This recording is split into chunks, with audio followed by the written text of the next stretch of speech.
At Center for Spiritual Living Beaumont, we believe in spiritual living. Above all else, it is a philosophy that teaches us how to think and not what to think. We invite everyone to practice this philosophy by living in principle. We believe that God is all there is, and each person's relationship to God is a personal one. Every person, place, and thing, and all the space in between is not only an expression of God, but God itself. All love, peace, and beauty that is God exists within each person right now. Together we are all connected as one. Our faith allows us to apply this philosophy to our lives in every moment of every day. As we live in love, we see love revealed and flowing through the world around us. We act as citizens of this spiritual community at all times. This is how we think. We believe in God, we believe in ourselves, and we believe in you because we believe in spiritual living. We are the Center for Spiritual Living Beaumont.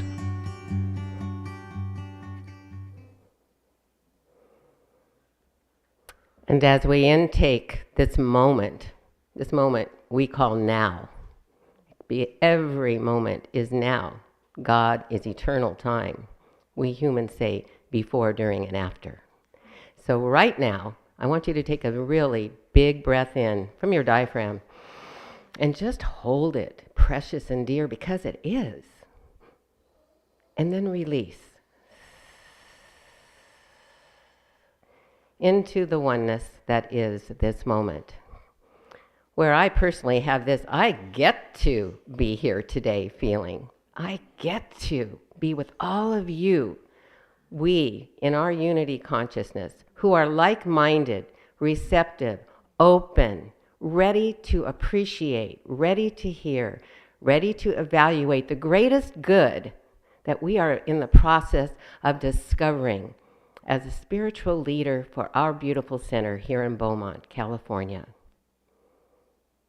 My heart knows the truth, and the truth is presented right here and right now. It's in every quality of this service put together before time by our beautiful Adrian, who is also a practitioner, who has the skills to interact and work with and have the skills to have the technology that we get to have this service that we do. And I have to say, most of all today, it is an honor to be here. I know Yvonne was meant to be here, and I have her in my heart. But it is an honor to be here, to be the practitioner for Reverend Devine Young, who so far has been quite divine. And I know that the message that she is giving us is genuine because my experience of her so far is very authentic. So I hope your heart is open to that authenticity and ready to see and believe so all of us can achieve. I give these words onto that law that every single time says yes. Don't you love the word yes? So yes, yes, yes. Each of us are here. Each of us are knowing that God is all there is, and we are all in unity consciousness within and without. And we are here in this moment, understanding we are here for a divine appointment. So, as I do give these words onto the law on all of our behalf, I know that God's got this, and we all can affirm by saying, and so it is.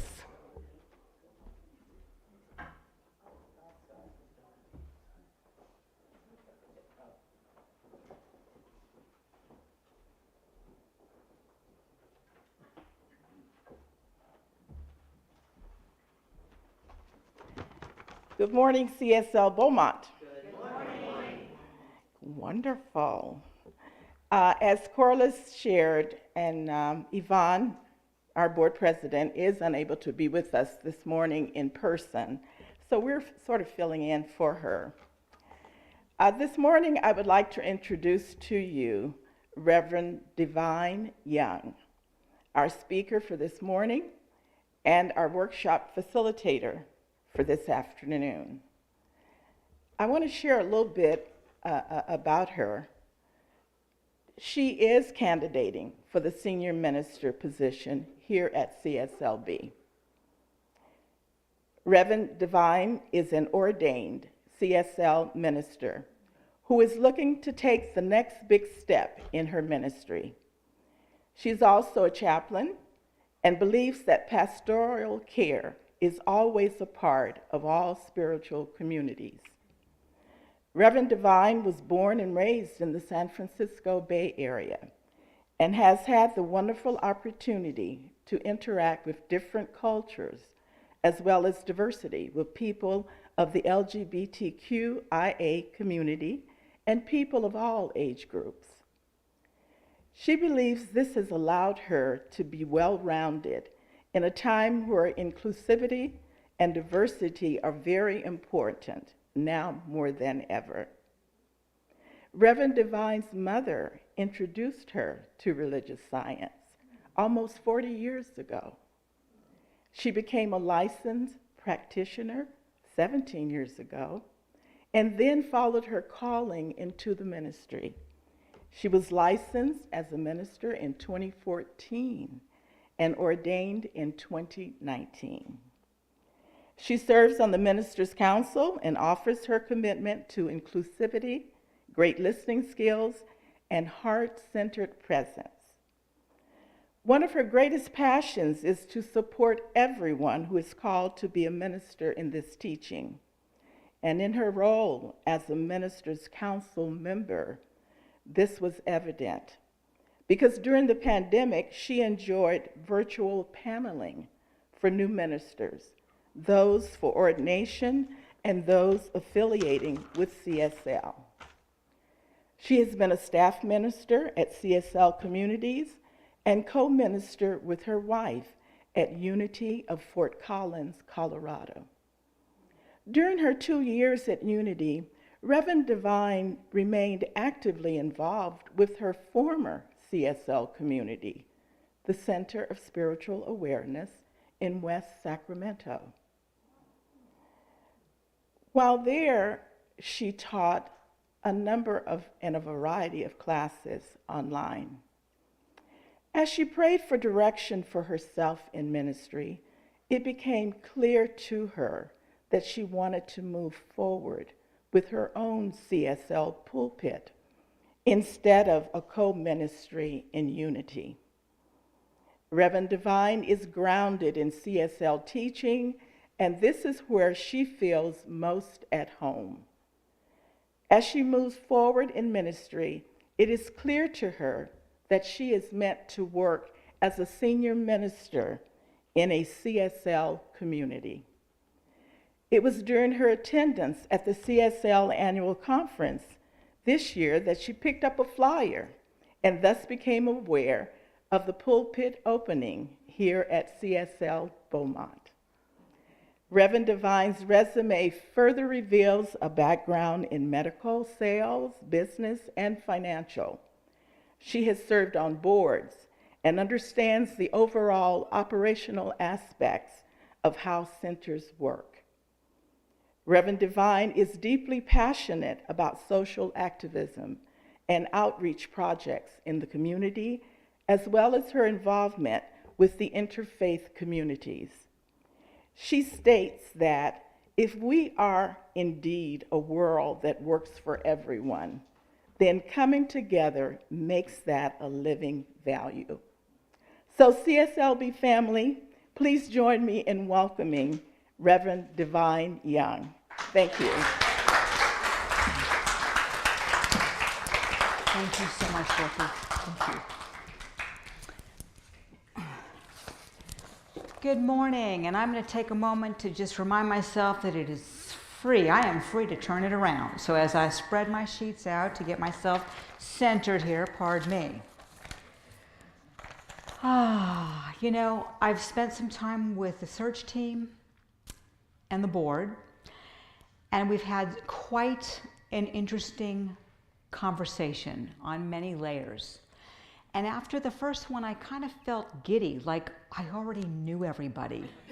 You know, I was so excited about the whole process. I had to go take a walk because I was like, whee, and ground myself, you know, and it was nice to know that I received a call that they were equally excited about connecting further with me. So I take a few minutes just to look around at you, because some of you I had already met, and some of you I'm just meeting. And so I want to just kind of breathe you in and take you into my heart.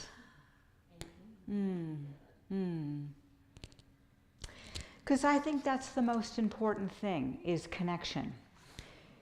And a little things to know about me. I'm one of these people that uses humor in every area of my life because I take myself too seriously. So humor allows me to just have some levity. And it's not to say I don't take things seriously. I really, really do. So sometimes I will make a joke or a gesture, and it's just that animated part of me connecting.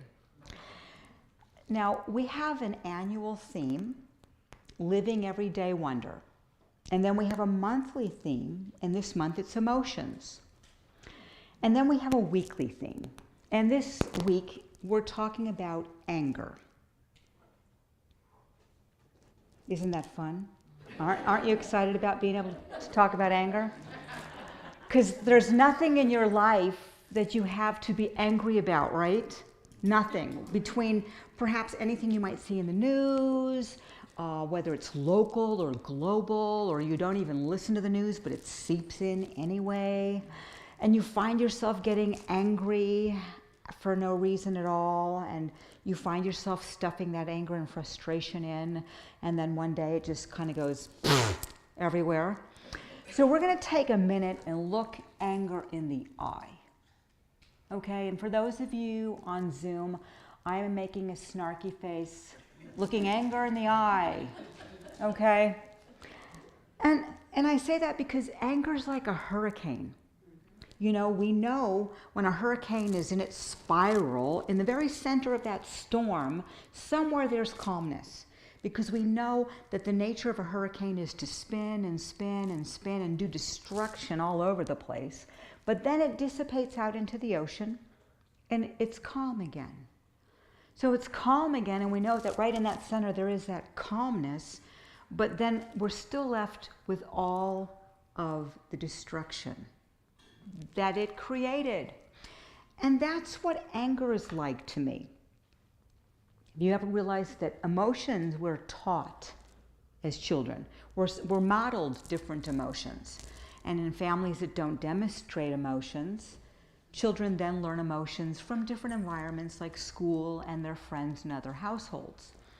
And anger is one of those emotions that, for some reason, as a society, we're raised to think anger is bad, like it's a bad emotion or a scary emotion, depending on your environment. Now, there's different ways of looking at anger or being angry. One of those ways is very volatile. It's everywhere. It's the person that screams and shouts and hollers, and there's this quake of energy where you want to cower and hide. And then that person's good. It's like they blew up all over the place and got mess everywhere, and they're good to go. And everyone else is, cowering and hiding in another room, wondering if it's safe to come out. That happened to have been my father every month when the bills came in. And it was interesting because the bills came in every month, and most of them were set bills. But he screamed, and it was like, it's almost like you could start to learn a pattern about that, which also wound up putting a negative connotation in your mind about bills, that they're bad and they're destructive and they're scary. And then there's the other approach, where there's people that have anger that they take it inside and they let it smolder. They let it simmer. They mutter under their breath. Some of you might relate to that. They mutter under their breath and they hold it in, saying things like, "You're not the boss of me." I remember being a child screaming under my breath, "You're not the boss of me. You can't make me do that." And my father, as I mentioned, was the screamer, and my mother was always very calm. And so what they showed me is I didn't understand there was a calm way to be angry. It showed me that she was passive, that she was timid and couldn't stand up for herself. And maybe that wasn't even the case. What I learned as I grew up was that was her way of just approaching the anger and waiting for perhaps a better time where she diffused the charge she was charged with to speak her truth. Now, my mom was 5'2" and my dad was 6'5". Little difference in dynamics, and I get that's why she chose to wait till things had been a little more calm, so as to perhaps not reactivate my father's charge. So this is the energy I grew up with in my household. And I think I took on a little more of my father's dynamics of just spewing anger everywhere. And the thing about that approach to anger is once you say those nasty, venomous words, you can't take them back. They're out there. They are out there, and they have been destructive and they have been hurtful. And then you feel really, really badly because after you've calmed down and thought about it, it's really not what you wanted to say at all. But the damage is done. And so Eckhart Tolle in The Power Now has this quote that says, "Where there is anger, there is always pain underneath it." And if we take a few minutes to embrace that idea, when someone is expressing this volatile anger or this, you can tell they're about to burst any minute, anger they've held in, there's pain, there's hurt. They've felt frustrated, they've felt violated, they've felt unheard, not valued. And so, as many of us have learned that our behavior of anger doesn't support us, and we've been on our journey of evolving and growing, we've kind of learned some tools, or hopefully we've learned some tools, to learn to not speak when we're in it. Remember, there's that hurricane spinning around, and somewhere right in the very center there's calmness. So we want to kind of drop it down a little bit, be a little more calm before we speak. What I've also learned about anger, because it's related to that pain and that hurt, is we're too caught up when we're angry in being right.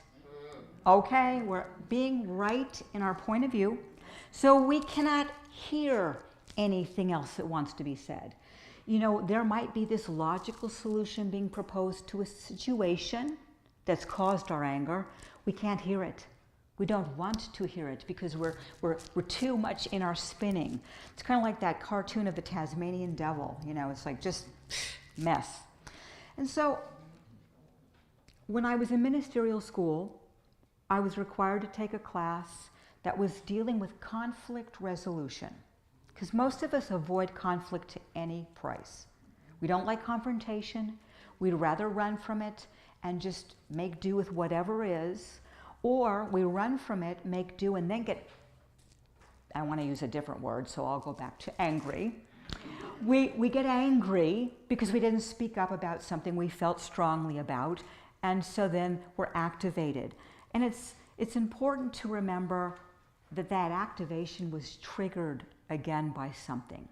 So this class on conflict resolution, Reverend Dr. Gary Simmons, in his book, The Eye of the Storm, he's a retired Unity minister who used to counsel CSL and Unity churches in conflict resolution. And in The Eye of the Storm, he says, "No one and nothing is against you." So let's sit with that for a minute. No one and nothing is against you. Interesting idea, because we always make up stories about how that's so not the truth. So if no one and nothing is against you, and then we want to add to that piece, and everyone's for you, would that be a really different switch on how we embrace anger? Don't you think that would really change your whole viewpoint when you're in a situation and you're getting ready to be steamed up about something or smoldering about something, to just stop? And remember, in this particular situation, no one's against me. actually everyone's for me if I'm willing to see it that way. So it changes our whole perception about being angry. And I'm not saying do a bypass and just pretend you're not angry and everything's just joyful and lovely. I'm saying honor that you're angry, embrace what's causing your anger, but then look at what's a way to channel your anger so that there's some good, there's some gift in it. And yes, I just mentioned gift and anger in the same sentence. Okay? There is the gift that you learn from the anger and the emotional charge. So, my dear beloved Ralph Waldo Emerson says, every minute of anger creates 60 seconds less happiness. Now, just the wording, it's 1 minute and it's 60 seconds, same thing. But every minute of anger takes away 60 seconds of happiness. Do you want to have your happiness depleted? I think not. I think not. In the bigger picture, I think not. So I look at those kinds of things and I think to myself, wow, that's really kind of an interesting idea. So here's what's really fun for me. You know how you tend to create things that you need to know more about? Like the more you put your attention on something, the more you actually create the absolute opposite experience. And so I had a quote, and of course, I don't know where it is right now, but it doesn't matter. The quote, the actual essence of that quote is that wherever you put your attention, your own evolution will create an opportunity for you to learn from it. So if I'm sitting here thinking, what can I think of as an episode that I was really angry to share with you and how that was for me, and I couldn't think of anything. I mean, I thought of things that were irritating and frustrating and had me a little disgruntled, but not out and out anger. So God, Great Spirit, said, let me serve something up for you so that you can evolve from this experience and grow through this experience. So about a week and a half ago, I went to get a COVID test because I thought, I don't have any symptoms, but if I'm traveling, it would be a mindful thing and a respectful thing to do. Because if anything was the case, I would have time to isolate and whatever before I traveled. Made sense to me. It was a proper thing for me to do. So I go to get the COVID test, and I get back in the car, and I cannot get in my car. I'm hitting the little clicky, and the lock's going open, close, open, close. And I'm like hitting it as open, close, open, close. And I'm looking at it like, and I don't understand. Like my brain is not processing. So why I went around to the other side, I have no idea. I looked in the car like that was going to tell me something, right? Doing. So I opened the car door and I realized, no, I'm not going to crawl over there in the front seat to the other side. Brain says, well, why don't you go to the other side of the car and get in the back seat and try to unlock the door? None of this is logical because if the car's locked, how am I getting in the car? Don't know. But this is what happens when we're charged. We're not thinking in our right minds. I get in the back seat. Okay, I'm in the car. I hit the little lever to open up the front door. Door opens. Well, now that I at least know that I've got the back door open and I can get back in the car, I do the clicky thing again. Open, close. And I'm standing there. If you watched me, you would have laughed. It was like, what is she doing? Because none of it made any sense, but I'm in that moment where, first of all, I'm feeling freaked out and almost scared that someone tried to break in my car. Then I'm feeling violated that someone tried to break in my car. Then I'm panicked, oh my God, my brain went 50 miles an hour, you know how it does, making up stories like, someone could have stolen my car, and it was like out of control, nuts. Then I look at the car, and you know how we're so used to using our little clicky thing to get in the car? We no longer really put the key in the little lock. I look at the lock, it's been damaged. Someone literally tried to break the lock, pop the lock. Then I see the car door handle is pulled out. Well, like they were trying to jimmy it and pull the door. which was why I could not get in the lock because it was all disengaged. So I'm standing there, get in the car, smoke is seething, and my way of embracing huge levels of anger is to cry. I cry because it's releasing the pressure. So I sit there having a boo, and that's when I can drop into prayer. When I've released the energy, I can then pray. And my prayer was, let me have a logical mind to get this fixed, because I'm not thinking clearly. So dear God, Great Spirit, I'm doing a prayer treatment so I can calm myself to figure out what I'm supposed to do. Oh, I should take the car over to the dealership and find out what it's going to get the car fixed. Then I get mad as heck over what it's going to cost me. Woo! I am seething that you violated me and now I have to pay for that by having my car fixed. I am mad. Right? This is all my dad's behavior. Okay, this is Sam's behavior, totally acting out. And I've done enough work to have tools to remember. So this is why I pray. Because when I pray, I can do what I say, get my head right, to then think about what's next. Take the car over to the dealership. Guy starts telling me all these things I need to have done to the car. Over this little piece. It's like he's going to rebuild my car over this little piece. And I'm about ready. I don't know whether I want to punch him or cry. And I don't want to cry because I'll be mad that I cried in front of him. So you can see the circle, right? I thank him. We make the appointment to have it assessed because we have to have it assessed to give you an estimate. Okay, good. This is great. So I get in the car and I drive to my house. Thank you very much that I listen to God speak to me. I listen because a lot of things that come through make no sense to me, but it is that wisdom within me that tells me what I'm supposed to do. I get home and I'm sitting there and I'm pacing. I pace when I'm upset. Benefit of pacing is you get steps, which I'm always trying to get. So, I'm getting my steps and I'm thinking it's been years since I had a car accident or any need. So I'm like, wait a minute. I think this is covered on, as a vandalism piece of my car insurance. So I feel better now. It's going to be way less expensive. I catch myself going to that other lane of the expense to, oh, there's a blessing. It'll be way less expensive. Oh, wait a minute. They'll send an adjuster out. Well, sometimes they do, and sometimes you have to make an appointment to bring the car in. Short version, done. Okay, take it, done, parts ordered.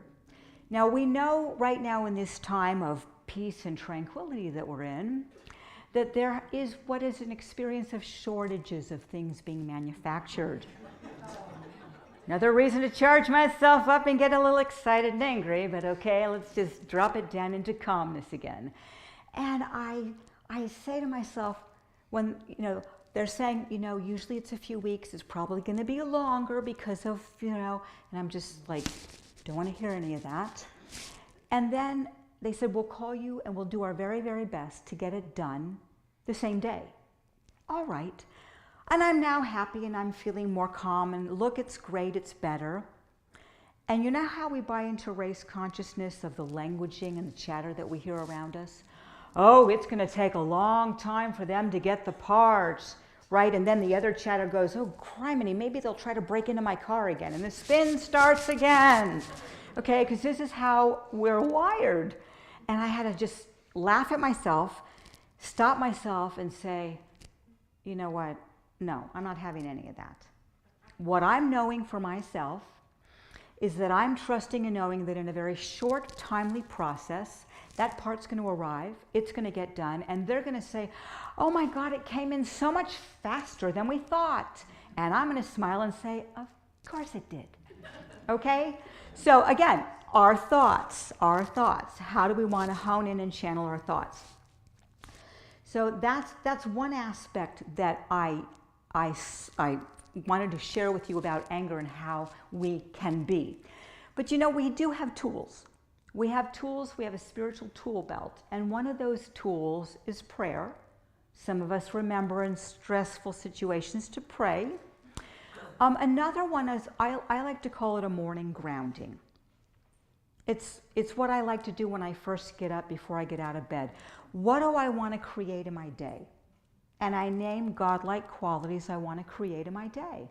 I want to create, and I name a particular list of things, and I try to always remember to put creativity or laughter or some levity in there, as well as appreciation, meaning for myself, and self-respect. Because if I'm looking out there to feel filled up, I'm going to be hurt and angry again because I'm not going to get fed. So if I'm filling up my own personal cup, then I can actually start my day focused on what I want to have. Okay, then I'm able to go into a more meditative space about the energy I want to have in my day. So if I go throughout the day slightly grounded and slightly prepared for what I want to have in the day, when little zigs and zags come up that allow me to get knee-jerked into wanting to react to something immediately, I'm better able to stop myself and center myself and turn it around, as beloved Amy Steinberg sang, so that I'm not a loose cannon. And so that's what anger is about for me. Now, I was thinking of something else in prayer yesterday. Any of you feeling slightly angry at the fact that through your birthdays occurring, things have shifted the slightest bit in your life? Perhaps hearing is a little bit different. Perhaps some of your physical activities have changed a little bit. Perhaps remembering where your car keys are when they're in your hand. Have any of these things occurred for you that you find yourself downright angry? Is there anyone besides me feeling that? All right, come on, let's be honest. We go upstairs, we don't remember what the heck we went upstairs for. We go downstairs, then we remember. My uncle used to say, I write it down so I can carry it upstairs. Good for you, that's a great idea. So I started thinking about, well, that's another area of anger that many of us over a certain age are experiencing. I'm not saying that anyone that is on our Zoom family that perhaps is a younger person doesn't experience some things. For instance, some of you folks that are younger that are listening, you might notice that you used to be able to party all night and go to work. And now you need a little more sleep. So, as we have birthdays, things are always changing. They are, right? They're changing. And why we feel we have to be angry and betrayed that this is occurring is not a happy place to be. The truth is, many of us instantly go right to, well, I'm old. Like this is happening because I'm old. Okay, does that make you feel any better? No, it justifies some behavior. My mom used to say to me all the time, whenever I would say, well, I never had this before. And she'd say to me, have you ever been this age before? Like a wake-up call that new moment, new time. Check yourself, and how else do you need to be with yourself that might be a little more gentle and kind instead of berating? And so now, instead of feeling angry at the fact that I have some of these things occurring, sometimes more often than other times, I stop and use my gratitude prayers. Well, look, at least you're up and mobile. Okay? All right, it's a little slower than it used to be, but at least you're still able to do, and then I give a list to myself of certain things. And I'll say, well, you're not experiencing this, that, or the other thing. So, hey. And so that's this new anger thing that I'm working with personally. I'm sharing it with you because it might support you. That rather than me being angry at my feeling betrayed by the natural course of life, I'm thinking, hey, but I'm able to do these things, and I'm able to do these things. And that's a gift, and that's a blessing. And so this is, to me, that whole concept of looking anger in the eye. I don't want to get angry. I don't want to be constantly in that emotional turbulence of, I'll just say it, pissed offness, okay? Just pissed offness at this sort of thing that's occurring, I want to just say, wait a second, it is what it is. How do I embrace it? How do I work with it? What gifts do I have on my spiritual level that support me in not reacting in a way that is not on my highest level? And so I invite each and every one of you to think about areas that you can be instantly angry about these days. And I'm avoiding, notice she read in my bio that I'm a huge social activist. I told myself, you cannot go there, they don't know you. You cannot start bringing things up, they don't know you. So there's just so many things, and our job is how do we want to respond to it? How do we want to take responsibility for our own emotions and our own charges and our own triggers so that we can be in a more peaceful place, which affects our health and our well-being. Okay? So I just want to leave you with this. I want to ask you to think about what it is this week you're willing to do that perhaps changes a little part of your own pattern that just trips your trigger and has you spin out. What is it you can do? What is it are you willing to do to get a hold of that and just be a little more mindful of how you're being and how you're being with yourself? Because if you're angry, it means there's hurtful parts you need to be with in a more loving way. So if you're willing to take on that charge, please be with that. If you're not willing, an opportunity will present itself anyway, because it always does, and you'll be able to say, oh, that's right, I was going to do that thing. Okay, so don't put yourself through that process at all right? I appreciate you allowing me to share a little bit of me and what anger is about for me with you. If any of it supported you, served you, inspired you, or got you angry, we're okay. You know, we're just all okay. Yeah, we are. So let's just take a moment right where we are, if you will, to drop into prayer. And if you're comfortable with your eyes closed, great. If you're comfortable with them just in a restful place or whatever's good for you, let us just take a moment to give thanks for a greater appreciation of what anger is about in our life.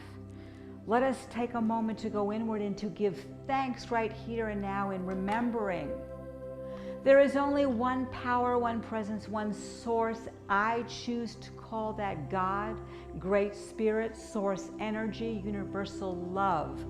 And that is absolutely always present. I can always access it. And because I know that's the truth for me, I know and trust that that is the truth for each and every one of you here in this room and on Zoom and beyond right here and now. So we take this moment to go inward. We look at how anger has played a role in our life, how much of anger that we express is from an old belief and patterning from years ago that doesn't apply to us today. We find a new way to have a relationship with our anger so that it serves us well, because it allows us to heal that which needs greater love and attention. I give great thanks knowing that each and every one of us is a joyful expression of love and light that sometimes has a moment, just like we say we're human beings having a spiritual experience, or we're spiritual beings having a human experience. I know, and that I know, each and every one of us is an absolute vessel of love. And the biggest picture of whom we are is love regardless of appearances. We take our anger, we just acknowledge it, bless it, give grateful thanks to it, and know that, again, that is only a small piece of whom we are. We are great spirits, beloved sons and daughters of the Most High. So on this day, we rejoice, we celebrate, and we give thanks for the amazing beings of love and light that we are. We let go of the parts that are not feeling that way sometimes. That's only a small part. We let go, we let go, we let go, and we know that if we are willing, God, source energy, has got this. We let it go, and I know that as I have spoken this word, this truth, released it to the action of law, the only answer is yes. That is the only answer we are open to receiving is yes. We let go, and if any of this reverberates for you, if any of this works for you, if any of this resembles you in this very moment, please anchor it with me by saying, and so it is. Thank you.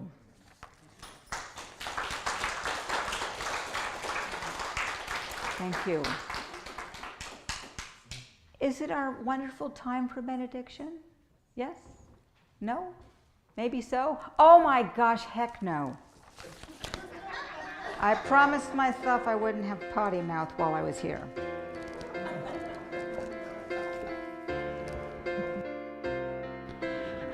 That's all right. One power, one power.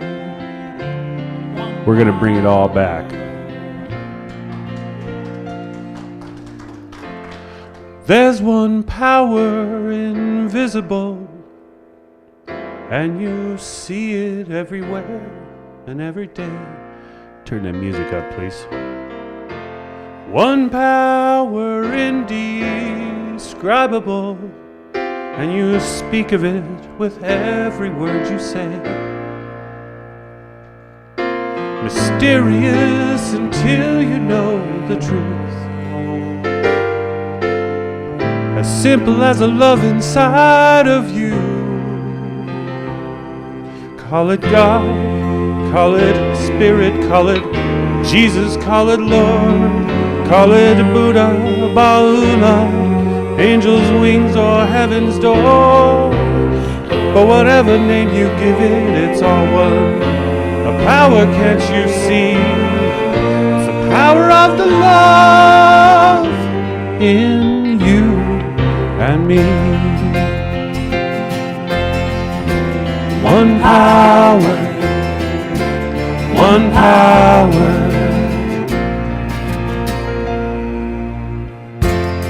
We speak so many languages, have different clothing, different colors, different names. But different is only dangerous when we forget that in the heart we're all the same. We'll remember once we close our eyes to see that such differences were never meant to be.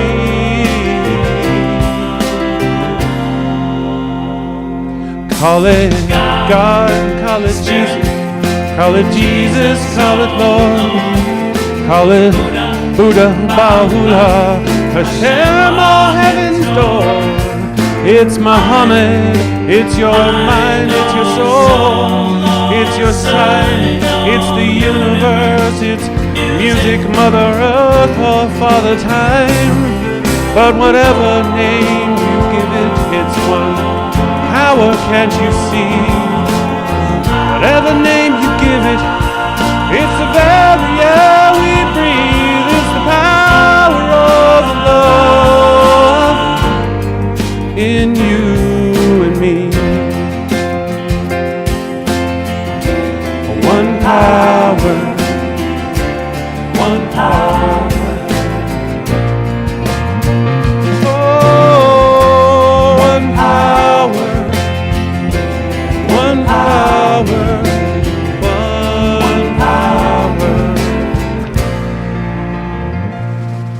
It's the moment of creation, it's an everlasting peace.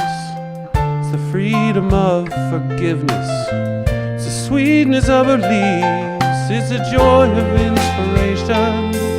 It's the sunshine on your face. It's the birthright of all nations. It's the boundlessness of space. It's the beauty of a baby, the serenity of sleep. It's the anger we abandon for the love that's most deep. It's one power, one power. It's one power, one power, one power, one power.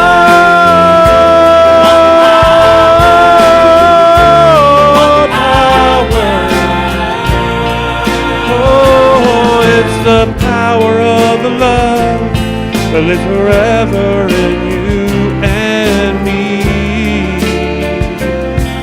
It's the power of the love in you and me.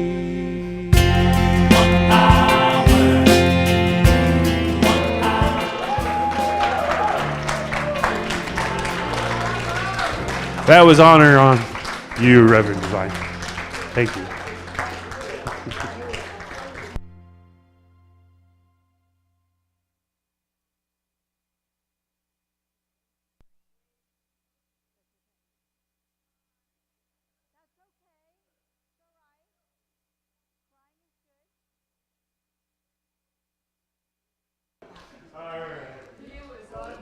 Let's go ahead and close this out. We've got to play our outro real quick, but before that we have a benediction, and before we get to that, I'd like to remind everybody that there will be a workshop after service, but right before you go and eat and then come back for the workshop, we have a special announcement from one of our most loved members. So if you'll take it away, Reverend Devine Young. First of all, thank you, Adrian. I remembered us discussing this, and I'm so grateful you did puppet gestures to let me know you were singing. Oh my gosh, was that like the best gift ever? That was the best gift ever, and I thank you. Ooh, now if the room was not already filled with love, do you feel more love in the room now? Yes. Yes, from that one power. That one power. And just remember right here and now, something wonderful is happening through us right now. Something wonderful is happening in my life, in your life, right here, right now. And it is this thing called life. Life is in our minds. Life is in our bodies. Life is in all of our affairs. We think it. We feel it, we believe it, we accept it right where we are, right where it is.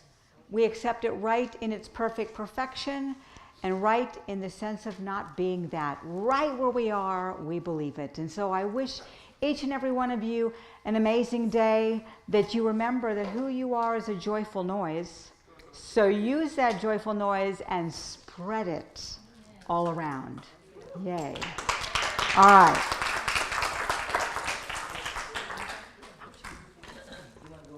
Oh, you want to read it? Just read a number and I'll